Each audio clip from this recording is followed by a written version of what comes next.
یا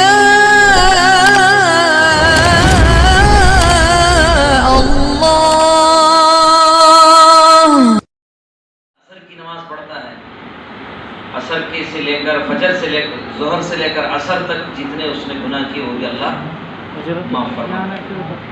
عصر سے مغرب کی نماز پڑھتا ہے، عصر و مغرب کے درمیان میں جتنے گناہ ہوئے اللہ کو بھی معاف فرماتا ہے۔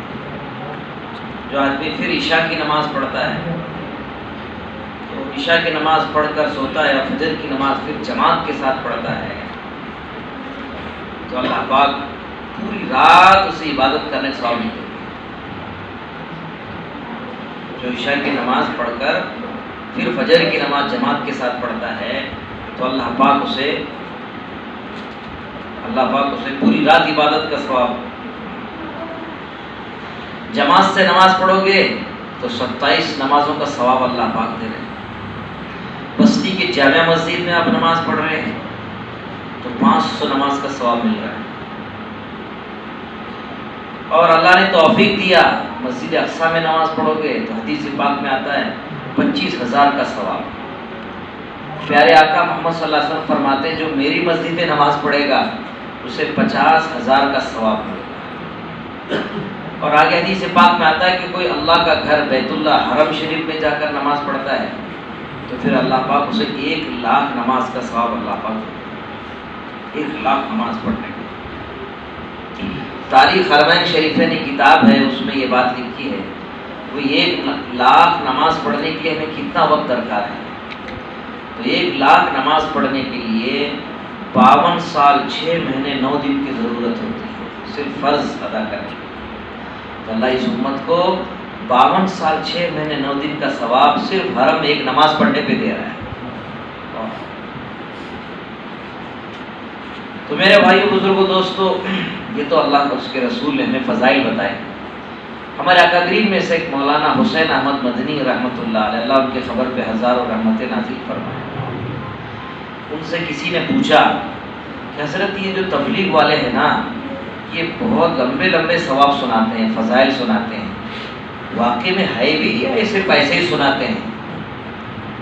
گشت کرنے پر یہ ثواب ہے، تعلیم میں بیٹھنے پر یہ ثواب ہے، جماعت کے ساتھ نماز پڑھنے کے ثواب ہے، تشکیل پر یہ ثواب ہے، 3 دن پر یہ ثواب ہے، چلے پر یہ ثواب ہے، فضائل ہے نا، تہجد کا ثواب ہے، اشراق کا ثواب ہے، اوابین کا ثواب ہے، جماعت کے ساتھ پڑھنے کا ثواب ہے، اللہ کے راستے میں جان مال وقت صلاحیت لے کر چلنے پر جو ثواب، یہ جو لاکھوں کے ساتھ ساتھ کبھی کبھی کروڑوں تک بھی پہنچ چلے جاتے ہیں، تو یہ واقعتاً ہے بھی یا صرف ایسے ہی سناتے ہیں؟ تو مولانا حسین مدنی رحمۃ اللہ علیہ ایک جملے میں یہ مسئلہ حل کیا کہ بھائی تبلیغ والے جو ثواب سنا رہے ہیں وہ تو کم ہے، میں سناتا ہوں اس کام کے کرنے پر جو ملنے والا ہے بلکہ خود اللہ ہی ملنے والا ہے۔ اس کام پر جو ثواب وہ سنا رہے ہیں وہ تو کم ہے مگر ثواب دینے والا اللہ ہی اس کام کی برکت سے ملنے والا ہے۔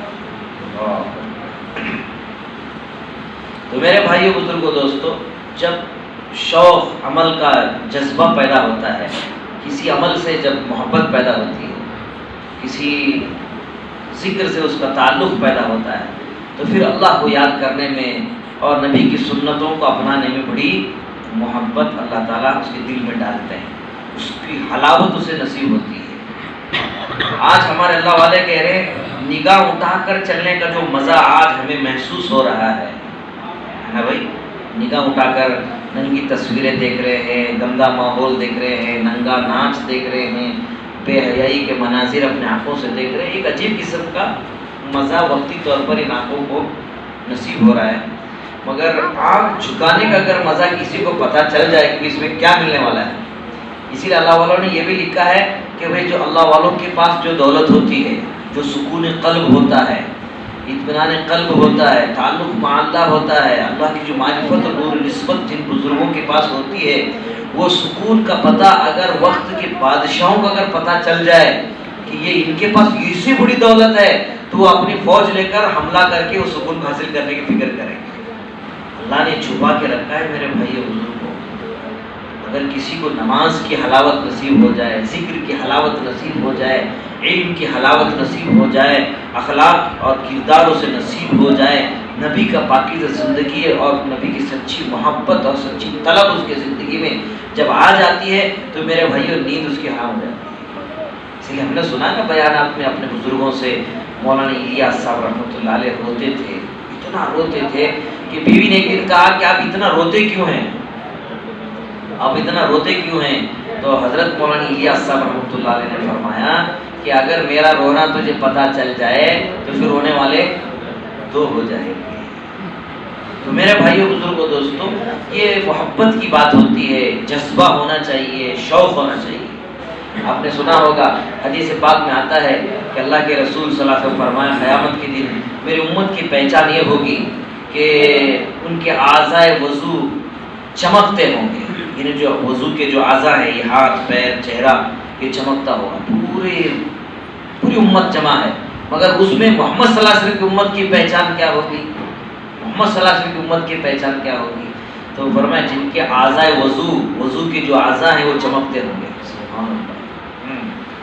تو اور یہ بھی روایت میں آتا ہے کہ جہاں تک اعضائے وضو ہے نا، اعضائے وضو کے اندر دھونے کی جتنی زیادہ ہے، مطلب ہاتھ دھو رہے ہیں تو کہیں سمیت دھو رہے ہیں، کہیں تک دھوتے ہیں، پیر ٹخنوں سمیت دھو رہے ہیں، چہرہ ٹھڈی کے دونوں کانوں کے لو سے لے کر ٹھڈی تک ہے نا بھائی، پورا چہرہ دھو رہے ہیں۔ تو روایتوں میں آتا ہے کہ اللہ تعالیٰ قیامت کے دن اس امت کو ہاتھوں میں سونے کے کنگن پہنائیں گے، جہاں تک اعضائے وضو، تو جہاں تک دھویا ہوا ہے۔ تو بعض صحابہ، خاص طور پر حضرت ابو ہریرہ رضی اللہ تعالیٰ عنہ، جب وضو کرتے نا تو یہاں تک نہیں دھوتے تھے، یہاں تک دھوتے تھے۔ تو صحابہ پوچھتے کہ بھئی یہ تو اعضائے وضو یہاں تک فرض ہے دھونا، تم یہاں تک کیوں دھوتے ہو؟ تو بولے قیامت کے دن اللہ پاک اس امت کو وعدہ کیا ہے کہ اسے سونے کے کنگن پہنائے جائیں گے، تو میں اس لیے اتنا دھوتا ہوں تاکہ یہاں تک میں کنگن پہنوں، یہاں تک میں کنگن پہنوں، یہ شوق کے ساتھ۔ ایک صحابی رسول کے تعلق سے لکھا ہے کہ ان کے بال گھنگریلو بال تھے، بال گھنگریلو تھے، تو درمیان میں مانگ نکالنا ہمارے نبی کی سنت ہے، درمیان میں مانگ نکالنا۔ اس لیے بھائی یہ جو کنگن پہننے کا اگر شوق رکھتے ہیں تو کثرت سے وضو کیا کرو، اور قیامت کے دن اللہ پاک ان اعضائے وضو کو سونے کے کنگن پہنائیں گے، سونے کے کنگن پہنائیں گے۔ ہم دنیا میں اگر جس کو اللہ نے منع کیا ہے، اللہ رسول نے جو منع کیا ہے، اسے ہم بچیں گے سونا پہننے سے، سمجھے بھائی؟ تو اللہ پاک اس امت کو اعضائے وضو پر کہاں تک؟ پورے اعضائے وضو تک الحمدللہ اس کے ہاتھ میں کنگن بنائیں گے۔ تو وہ جو صحابی تھے ان کے ہاں درمیان میں مانگ نہیں پڑتی تھی، نبی کی سنت سے محبت تھی، عشق تھا۔ تو کتابوں میں لکھا ہے کہ انہوں نے ایک لوہا گرم کیا، اپنے بالوں کو اس طریقے سے ہٹایا تاکہ میرے بالوں میں ہمیشہ سیدھی مانگ رہے، اس کے لیے انہوں نے اپنے سر میں داغ لیا تاکہ میرے بال ہمیشہ درمیان میں کھلا رہے۔ اور یہ سچی محبت کی بات ہوتی ہے۔ تو میں اس وقت آپ حضرات کی خدمت میں ایک جو آیت میں نے تلاوت کی ہے، اس آیت کے تعلق سے ایک صحابی کا واقعہ بھی یاد آ گیا، وہی آیت کی شان نزول بھی ہے۔ وہ صحابی رسول صلی اللہ علیہ وسلم دوڑے حضور پاک صلی اللہ علیہ وسلم کی خدمت میں حاضر ہوئے، کہا یا رسول اللہ، میں اس وقت جو آپ کی خدمت میں آیا ہوں، میں فلاں کام میں مشغول رہتا ہوں، گھر میں رہتا ہوں، بیوی بچوں میں رہتا ہوں، اپنے کاروبار دھندے پانی میں رہتا ہوں، مگر آپ کے دیدار کا شوق اور جذبہ جب میرے دل میں پیدا ہوتا ہے تو کسی کام میں مجھے مزہ نہیں آتا ہے، میں دوڑے آپ کی خدمت میں آ کر جب تک کہ آپ کے چہرے انور کی مجھے زیارت نہ ہو مجھے سکون نہیں ملتا ہے۔ مگر اتنا بیان ان کا کافی تھا، مگر وہ صحابی رسول صلی اللہ علیہ وسلم نے کہا یا رسول اللہ، یہ بات تو طے ہے، مرنا مجھے بھی ہے اور مرنا آپ کو بھی ہے، مرنا مجھے بھی ہے اور مرنا آپ کو بھی ہے، مگر آپ رحمت للعالمین ہیں، امام الانبیاء ہیں، آپ تو جنت میں جائیں گے، آپ کے بغیر جنت کا دروازہ کھلے گا ہی نہیں، آپ تو جنت میں جائیں گے، میں آپ کا صحابی ہوں، آپ کی برکت سے جنت میں جاؤں گا بھی تو، مگر آپ کا درجہ اونچا ہے، آپ جنت میں اعلیٰ درجے میں رہیں گے، اور میں آپ کا صحابی ہوں، آپ کی دعاؤں سے اور آپ کی برکت سے میں جنت میں چلا بھی گیا تو میں نیچے درجے میں رہوں گا، دنیا میں، مدینے میں، مکہ میں جب بھی آپ کی یاد آتی ہے اور آپ کا شوق، اشتراکی کیفیت میرے پیدا ہوتی ہے، ساری چیزیں چھوڑ کر دوڑے میں آپ کی چہرے انور کی زیارت کے لیے دوڑ کر آتا ہوں۔ یا رسول اللہ، دنیا میں تو زیارت سے مشرف ہوتا ہوں، سکون قلب مجھے نصیب ہوتا ہے، اور آپ کو دیکھتے میرے دل میں ٹھنڈک محسوس ہوتی ہے، آنکھوں میں ایک نور آ جاتا ہے۔ یا رسول اللہ، میں جنت میں اگر یہ شوق پیدا ہو تو اس درجے کو میں کیسے آ سکتا ہوں؟ اس درجے میں کیسے آ سکتا ہوں؟ میرے بھائیو، یہ عشق کی بات تھی۔ صحابی رسول کا یہ سوال بھی بڑا اچھا تھا، تو رسول پاک صلی اللہ علیہ وسلم خاموش رہے۔ تو اللہ پاک نے کہا جبریل جلدی کرو، جاؤ میرے محبوب کا ایک امتی ایک ایسا عجیب سوال کر رہا ہے، جاؤ اس کا جواب دو، اور قیامت تک کے ہر چاہنے والے کے لیے ایک پیغام بھی دو۔ سدرۃ المنتہا سے جبریل آئے رسول اللہ کی خدمت میں، کہا یا رسول اللہ، آپ کو اللہ کا سلام ہے اور یہ پیغام ہے۔ کیا پیغام ہے؟ پیغام سنایا کہ بولے چھوٹا سا کام کرنا ہے، بس یہ جو صحابی کی جو فرمائش ہے ان کی بھی فرمائش پوری ہوگی، اور قیامت تک کے جتنے بھی محبوب محمد صلی اللہ علیہ وسلم کی امت ہوگی ان کی بھی یہ فرمائش پوری ہوگی۔ کیا ہے؟ اللہ تعالیٰ نے صاف اعلان فرما دیا، پیغام سنایا جبریل کے ذریعے سے، وَمَن يُطِعِ اللَّهَ وَالرَّسُولَ فَأُولَٰئِكَ مَعَ الَّذِينَ أَنْعَمَ اللَّهُ عَلَيْهِمْ من النبیین والصدیقین والشہداء وحسن اولئک رفیقا۔ ایک چھوٹا سا عمل، بہت بڑا کام نہیں لگایا، ایک چھوٹا سا عمل ہے اللہ اور اس کے رسول کی اطاعت کرنا۔ اللہ رسول کی اطاعت، اللہ کا حکم، جیسے ہم اللہ کو مانتے ہیں مگر اللہ کی نہیں مان رہے، رسول اللہ کو مانتے ہیں مگر رسول اللہ کی نہیں مان رہے، قرآن کو مانتے ہیں مگر قرآن کی نہیں مانتے۔ ہاں، تو میرے بھائیو، جب تک ہم ماننے کا جذبہ نہ آ جائے، اطاعت ہماری زندگی میں نہ آ جائے، ہاں اطاعت آنا ضروری ہے۔ اطاعت کے بغیر میرے بھائیو ہم ترقی نہیں کر سکتے۔ تو اللہ نے ایک شرط لگا دی کہ اللہ اور اس کے رسول کی اطاعت، تو تم یہ کام کرو گے اطاعت والا، تو پھر اللہ پاک نے وعدہ فرمایا ہم ان لوگوں کے ساتھ تمہارا حشر کریں گے جن پر ہمارا انعام ہوا ہے۔ کن کا انعام ہوا ہے بھائی؟ ان کے ساتھ، نبیوں کے ساتھ، من النبیین والصدیقین والشہداء والصالحین وحسن اولئک رفیقا۔ تو میرے بھائیو، اللہ پاک کا وعدہ ہے کہ جو اللہ اور پھر رسول کی اطاعت و فرمانبرداری کرتا ہے، اللہ پاک اس کا حشر قیامت کے دن ان لوگوں کے ساتھ فرمائیں گے جو نبی ہیں، صدیقین ہیں، شہداء ہیں اور صالحین، نیک بندوں کے ساتھ، اور کہا کہ یہ بہترین دوست ہے، یہ بہترین دوست ہے۔ تو میرے بھائیو، بزرگوں، دوستو، ہم ان کی صحبت چاہتے ہیں اور آخرت میں سرخ روئی چاہتے ہیں، تو ہماری زندگی میں سب سے پہلے کیا آنا چاہیے؟ اطاعت آنا چاہیے۔ آمنا وصدقنا۔ ہمارے اکابر قرآن حدیث کی روشنی میں جمہوری علماء نے، اکابر علماء نے، اکابر ثلاثہ نے جو دعوت و دین کا کام ہمیں سپرد کیا ہے، اسی طریقے سے ہم کام کریں گے تو میرے بھائیو ہمارے کام میں ترقی ہے۔ اس لیے مولانا الیاس صاحب رحمۃ اللہ نے لکھا ہے کہ بھائی آپ اصول کے ساتھ کام کرو گے تو سالوں میں ہونے والا کام اللہ مہینوں میں پورا کرا دے گا۔ اگر بے اصولی ہوں گی تو بھائی ہفتے میں ہونے والا کام سالوں کرتے رہیں گے تو پورا نہیں ہوگا۔ بے اصولی پر اللہ کی مدد نہیں آتی۔ تو ہمارے زندگی میں سب سے پہلے اطاعت آنا چاہیے، اطاعت، اللہ کی اطاعت، نبی کی اطاعت، جس کو اللہ رسول نے منع کیا اس سے بچنا ہے۔ دیکھیے، ہم صرف کھانے کو حرام سمجھتے ہیں۔ ایک آدمی رشوت کے پیسے جیب میں رکھا ہے مگر گوشت تلاش کر رہا ہے حلال، کوئی حلال گوشت کا ملتا ہے، پیسے کون سے ہیں؟ رشوت کے پیسے رکھا ہے، رشوت کے پیسے حرام ہیں مگر گوشت کھانا چاہ رہا ہے حلال کا، تو پھر حلال ہو جائے گا گوشت۔ تو میرے بھائیوں، بزرگوں، دوستوں، صرف کھانا ہی حرام نہیں ہے بھائی، دیکھنا بھی کچھ چیزیں حرام ہیں، بولنا بھی حرام ہے کچھ چیزیں، سننا بھی کچھ چیزیں حرام ہیں، پکڑنا بھی کچھ چیزیں حرام ہے، چلنا اس راستے پر بھی حرام ہے۔ صرف کھانے کا مسئلہ نہیں ہے، جس کو اللہ رسول نے منع کیا ہے اس سے بچنے کا نام دین ہے میرے بھائی۔ جس کو اللہ رسول نے کہا ہے اس پر عمل کرنے کا نام دین ہے۔ اطاعت کا معنی یہ ہے کہ ہماری زندگی میں جو اللہ رسول نے ہمیں دیا اس پر ہی عمل کریں۔ کوئی آدمی کہے کہ صاحب میں ریٹائر ہو گیا ہوں، میرا کوئی کام دھندا نہیں ہے، میں بالکل فارغ ہوں، اب میں فجر کی نماز 2 رکعت پڑھنے کے بجائے 4 رکعت پڑھتا ہوں تو کام نہیں چلنے والا۔ چلتا ہے بھائی؟ میں 4 فارغ ہوں، میں ریٹائرڈ ہوں، میرا کام دھندا کچھ نہیں ہے، میں آپ 2 کی بجائے 4 پڑھتا ہوں، ظہر 4 ہے، میں آپ کو دھوپ زیادہ رہتی ہے، میں تھوڑی تکلیف ہے، میں 4 کے بجائے 2 پڑھتا ہوں، نہیں چلے گا۔ تو میرے بھائی جیسے اللہ اور اس کے رسول نے ہمیں کہا ہے اس مطابق ہمیں عمل کرنا، اسی کا نام دین ہے، اسی میں اللہ کی مدد آتی ہے۔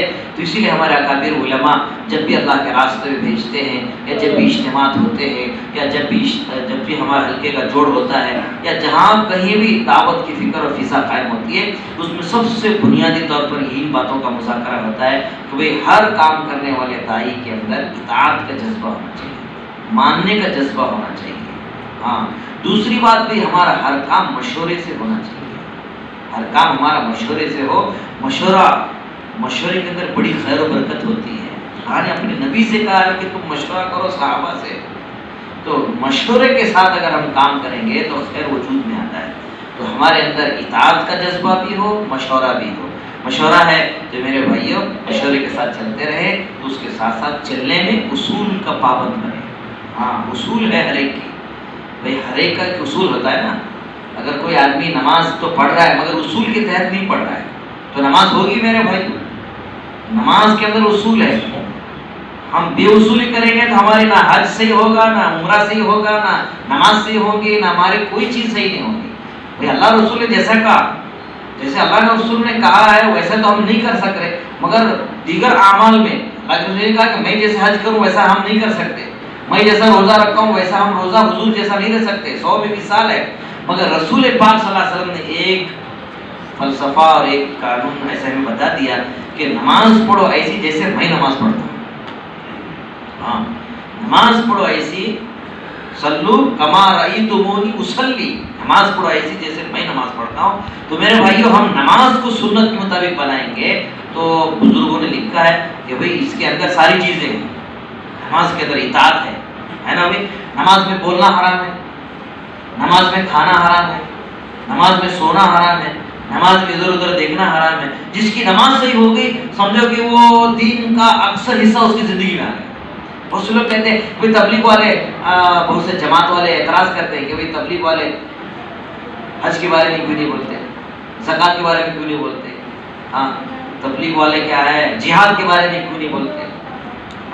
تو یہ تبلیغ والے صرف نماز کے بارے میں دعوت دیتے ہیں، صرف نماز کی دعوت دیتے ہیں۔ تو اکابر علماء نے کہا کہ بھئی سب سے پہلے دیکھو روزہ بغیر طہارت کے رہ سکتے ہیں نا، روزے میں کوئی وضو رہنا ہے۔ ہاں، حج کے کچھ عمل ایسے جس میں بغیر وضو کے بھی عمل کیا جا سکتا ہے، قربانی بغیر وضو کی بھی کیا جا سکتا ہے نا بھائی، زکوٰۃ بغیر وضو کی بھی کیا جا سکتا ہے، مگر نماز ایک ایسا عمل ہے جس میں طہارت شرط ہے۔ ہاں، اس میں طہارت شرط ہے۔ اللہ کے رسول صاحب فرمایا الطہور شطر الایمان، کہ اللہ کے نبی علیہ السلام نے پوری دریا کو کوزے میں جمع فرمایا۔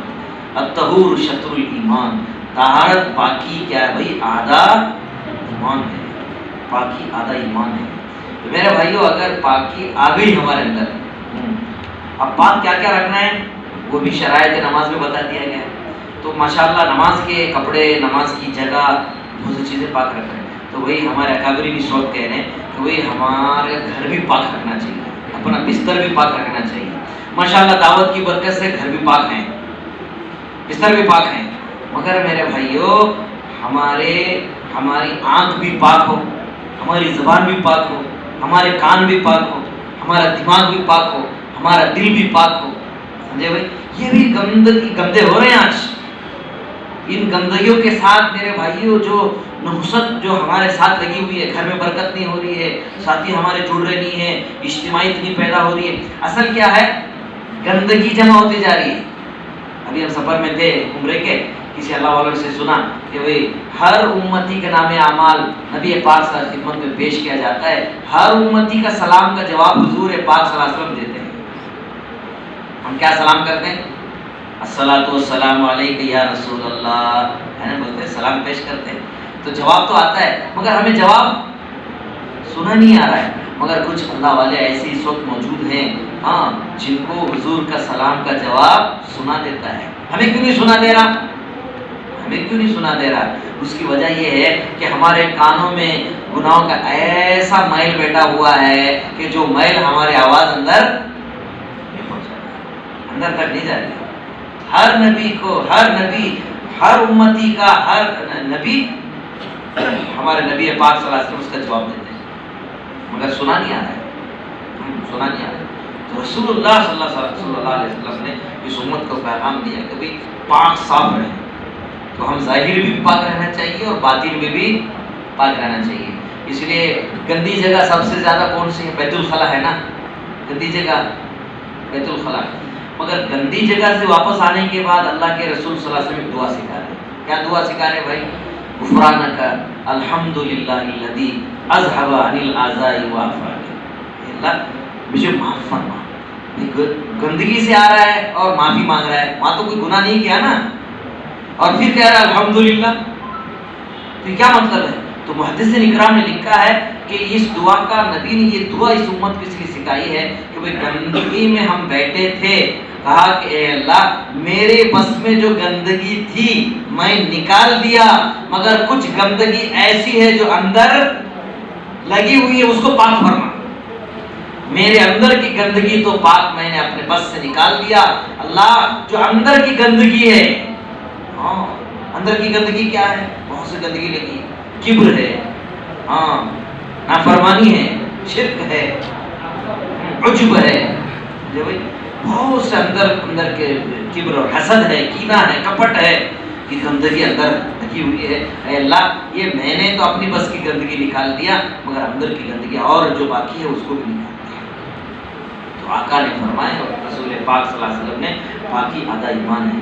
تو میرے بھائیوں بزرگوں دوستو، آج خاص طور پر ہمارے گھروں میں، ہمارے کاروبار میں، ہماری زندگیوں میں جو کیفیات پیدا ہو رہی، اس کی واحد وجہ اس وقت اللہ والے کہہ رہے ہیں کہ ناپاک رہنے کی وجہ سے، ہاں ناپاک رہنے کی وجہ سے ہمارے بستر گندے ہیں، ہمارا گھر گندا ہے، معاشرہ گندا ہے، ہمارے بچے، دیکھیے نوجوان چھوٹے سے بچے ایسے کپڑے پہنا رہے ہیں کہ وہ صحیح سے استنجا بھی نہیں کر سکتا۔ آج کے نوجوان جو کپڑے پہن رہے ہیں اس میں صحیح سے استنجا نہیں ہوتا ہے، ہاں نوجوان میں شادی ہو گئی، اسی گندگی کے اندر کافی سال گزر جاتے ہیں، اور عام طور پر 50 سال یا 40 سال اس وقت دواخانوں کے میڈیکلی اعتبار سے سب سے زیادہ مہنگا علاج اس کا ہو رہا ہے جس کو پیشاب اور پیخانے کی تکلیف ہوتی ہے، یورالجسٹ جو وارڈ ہوتا ہے، اور بڑی گندگی اور بدبو بھی آتی رہتی ہے، مگر وہ بیماری زیادہ پیشاب، اکثر لوگ کہتے ہیں کہ ہمیں پیشاب کی قطرے کی شکایت ہے۔ اس کی وجہ دو علماء نے لکھا ہے، اس کی وجہ یہ ہے کہ ہمارا کھانا پینا صحیح نہیں ہے، کھانا صحیح نہیں، ہمارا ناشتہ کیسا کھا رہے ہیں، ناشتے کیسی چیزیں کھا رہے ہیں، کئی چیزوں کو ہم کھا کر پیٹ بھرا رہے ہیں۔ ہمارے اس دائی کو کھانا بھی درست کرنا چاہیے، اچھی غذا کھانا چاہیے، اچھی غذا کھانا چاہیے، اور جس کی وجہ سے غذا ٹھیک نہ ہونے کی وجہ سے ہمارا مثانہ کمزور ہو جاتا ہے، اس کی وجہ سے ہمارے قطرہ نکلتا ہے۔ دوسری بات فرمایا کہ میرے بھائیو بزرگوں کہ ہماری نگاہ صاف نہیں ہے، ہاں جیسے حکیم اختر صاحب رحمۃ اللہ لکھا ہے، بے پردہ حسیناؤں کو تنگ کرتا ہے زمانہ، آنکھ شروع کر دیے دل کو ستانا۔ یہ جو دل جو آج ستاتا ہے، یہ ان آنکھوں نے ایسے مناظر اس وقت دیکھ رہا ہے جو اس دل کے اندر نیت پیدا، یہ خواہش پیدا ہوتی ہے، پھر اس کے لیے دماغ پلان بناتا ہے، پھر وہ کر گزرتا ہے۔ ہم لوگ جو دعوت کی چاہتی، ہم لوگ جو علماء، ہم کام کرنے والے چند گناہ سے ضرور بچے ہیں، مگر اس لیے بچے نہیں، اس وقت اللہ والے کہہ رہے کہ وہ کرنے کا ہمیں موقع نہیں ملا ہے، وہ کرنے کا ہمیں موقع نہیں ملا ہے، اگر وہ موقع مل جاتا تو وہ بھی ہم کر لیتے۔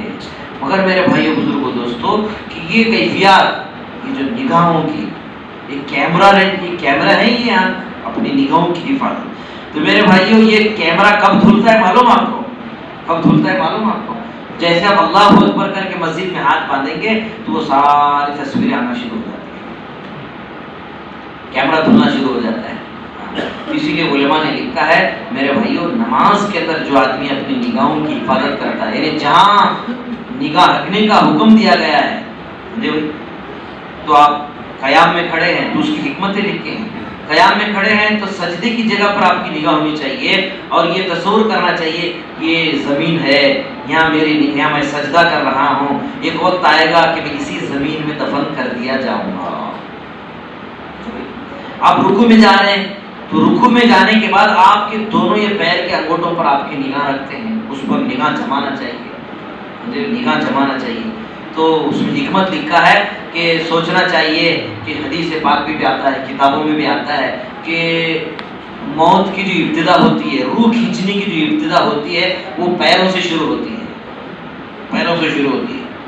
ہاں, جس کے پیر ٹھنڈے پڑ گئے ہوں, اپنی معمول پر نہ رہتے ہوں, ٹیڑھے ہو گئے, ٹھنڈے ہو گئے, اور یہ ایسا کھڑا رکھ کے تو نہیں گرتے, تو یہ سمجھنا چاہیے کہ اس کی سکرات کا وقت ہے, سکرات ہوتا ہے. اور وہ کہاں سے شروع ہوتا ہے؟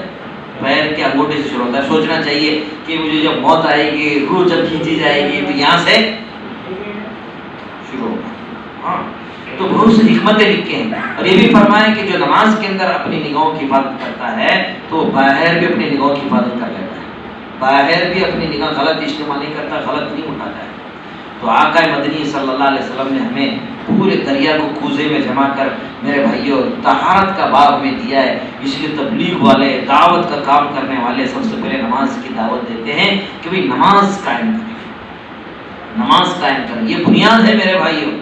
آج دعوت کو تبلیغ کا کام کرنے والے ماشاءاللہ بڑھتے جا رہے ہیں, کوئی کم نہیں ہے. چلے والے, 4 مہینے والے کم نہیں ہیں. بزرگ کہہ رہے ہیں کہ کیسے پتا چلے کہ 4 مہینے والا ہے, چلے والا ہے؟ تو گلے میں تو گدی تو نہیں ڈالے رہتے کہ 4 مہینے والا ہے, چلے والا ہے, تو کیسے پتا چلے؟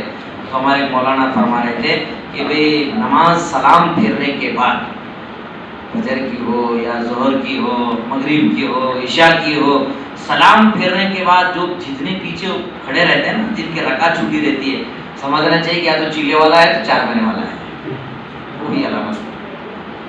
جتنے ہم اعمال سے قریب ہوتے جا رہے ہیں, جتنی چلا لگائے, 4 مہینے لگائے, اتنے ہم اعمال سے دور ہوتے جا رہے ہیں. دیکھو نفل چھوٹ رہی ہے, دعا کا اہتمام چھوٹ رہا ہے, تصویر چھوٹ رہی ہے, تعلیم چھوٹ رہی ہے, گشت چھوٹ رہا ہے. ہم نے کارگزارے سنے کہ نہیں سنے؟ کیا کوئی کمی ہے ہماری؟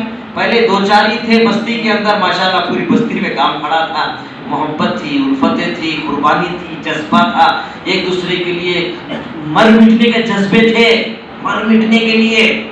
اب میرے بھائیوں نگاہ بدل گئی, سوچ بدل گئی, فکر بدل گئی, تعلق بگڑ گیا. اللہ معاف فرمائے. ایسے پرفتن دور میں ہم اور آپ جی رہے ہیں. تو میرے بھائیوں اب سے نیت کرو, اب سے نیت کرو کہ ہم انشاءاللہ عمل کے قریب ہوں گے. بھئی یہ دعوت کا کام دوسروں کے لیے نہیں ہے, پہلے اپنی ذات کے لیے, اپنی اصلاح مقصود ہے دعوت کا. کہ ہم دیکھیں کہ وہ میں کام کتنا کر رہا ہوں, میرے زندگی کے اندر سنتیں زندہ ہو رہے نہیں ہو رہے, میں 5 اعمال کر رہا ہوں کہ نہیں کر رہا ہوں, 6 صفات میرے اندر آئے نہیں آئے ہیں. اسی لیے اکابر علماء نے لکھا ہے کہ دعوت کا کام نافع ضرور ہے. کیا بول رہے ہیں؟ دعوت کا کام نافع ضرور ہے مگر کافی نہیں ہے. آگے بڑھنا پڑے گا, ہمارا سبق آگے لینا پڑے گا میرے بھائیوں. آگے بڑھیں, آگے بڑھیں, اعمال کا شوق پیدا کریں. عمل کے شوق کے ساتھ ہمارے اندر علم کا جذبہ ہونا چاہیے, مسائل سیکھنا چاہیے, دین سیکھنا چاہیے. اس لیے مولانا عمر صاحب پالنپوری رحمۃ اللہ علیہ کا ملفوظ ہے, حضرت فرماتے تھے کہ بھائی عبادت کا نور اگر چاہتے ہو تو مسجد میں ملے گا. عبادت کا نور کہاں ملتا ہے بھائی؟ مسجد میں ملے گا. علم کا نور چاہتے ہو تو کہاں ملتا ہے؟ مدرسوں میں آؤ, علم کا نور ملے گا. ہاں, ذکر کا نور چاہتے ہو تو کہاں جاؤ بھائی؟ خانقاہ میں جاؤ, اللہ والوں کے ساتھ بیٹھو, اللہ اللہ کرنا سیکھو.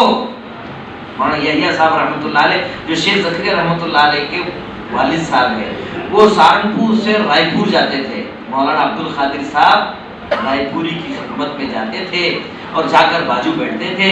تو مولانا عبد القادر رائے پوری پوچھتے تو اللہ اللہ یحییٰ سہارنپور میں بھی کر سکتا ہے, یہاں کیوں آتا ہے؟ تو کہتا حضرت فرماتے, حضرت آپ کے یہاں جو اللہ اللہ کہنے جو مزہ آتا ہے وہ اس کا سرور, اس کا لطف لینے کے لیے میں آتا ہوں.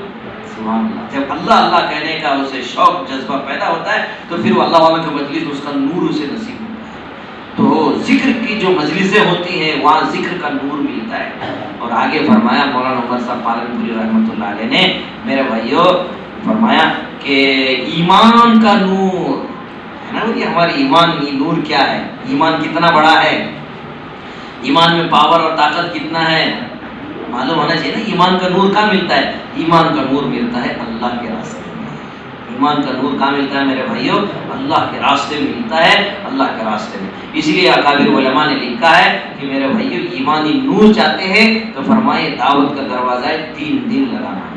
لگانا بھائی، ہر مہینہ 3 دن 27 دن دین دنیا کا کام کرنا ہے، اور 3 دن اللہ کے راستے میں جاؤ گے تو ایمانی نور آئے گا۔ 27 دن جو دین و دنیا کا کام کیے تھے، 3 دن میں اللہ پاک کو نور عطا فرمائے گا۔ اور فرمائے میرے بھائیو، سال کا ایک چلہ، سال کا ایک چلہ، تو سال بھر جو محنتیں کیے ہیں اس کے 40 دن اللہ کے راستے میں جائیں گے تو سال بھر کا ایمانی نور اللہ پاک ہمیں عطا فرماتے ہیں، چلہ، سمجھے بھائی۔ اور پھر زندگی میں مرنے سے پہلے، اب تو ماشاءاللہ ہر سال دعوت چلائی جا رہی ہے، ہر سال کے 4 مہینے لگاؤ، تو میرے بھائیو کم سے کم زندگی میں ایک مرتبہ تو 4 مہینے لگائیں گے انشاءاللہ دین ایمان پہ چلنا، ایمانی نور ہمیں نصیب ہوگا۔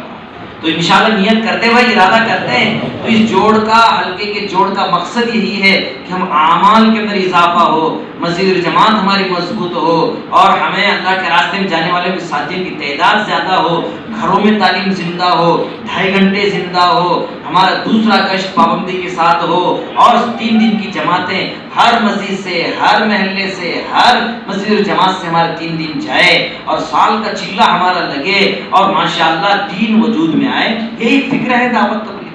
سب سے پہلے اپنی ذات فکر کرنا ہے، دوسرا اپنے گھر والوں کی فکر کرنا ہے، تیسرا اپنے محلے والوں کی فکر کرنا ہے۔ تو ہمارے محلے کے اندر یہ جو ہمارے 11 مسجدوں کا جو حلقہ ہے، کہ 11 مسجدوں کے اندر کام ہو رہا ہے کہ نہیں ہو رہا؟ مسجد جماعت مضبوط ہے نہیں ہے؟ یہ کارگزاری سنانا ہے، کارنامے تو سنانا نہیں ہے۔ جتنا ہوا ہے میرے بھائیو اللہ کا شکر ادا کرو، جتنی کمی بیشی ہوئی ہے اس پر اللہ سے معافی مانگو، استغفار کرو، اور اس بات کی نیت ارادہ کر کے جاؤ کہ انشاءاللہ آئندہ جوڑ جب انشاءاللہ ہمارا قائم ہوگا اس میں انشاءاللہ اس سے بہتر ہم عمل کر کے آئیں گے، اور 11 مسجد اور پورے حلقے کے ایک ایک کام کرنے والے ساتھی کو، چلہ لگانے والے ساتھی کو، 4 مہینے لگانے والے ساتھی کو، فکروں سے جڑنے والے ساتھی کو انشاءاللہ ہم جوڑ میں لانے کی فکر کریں گے۔ اس کے لیے کیا کرنا ہے میرے بھائیو؟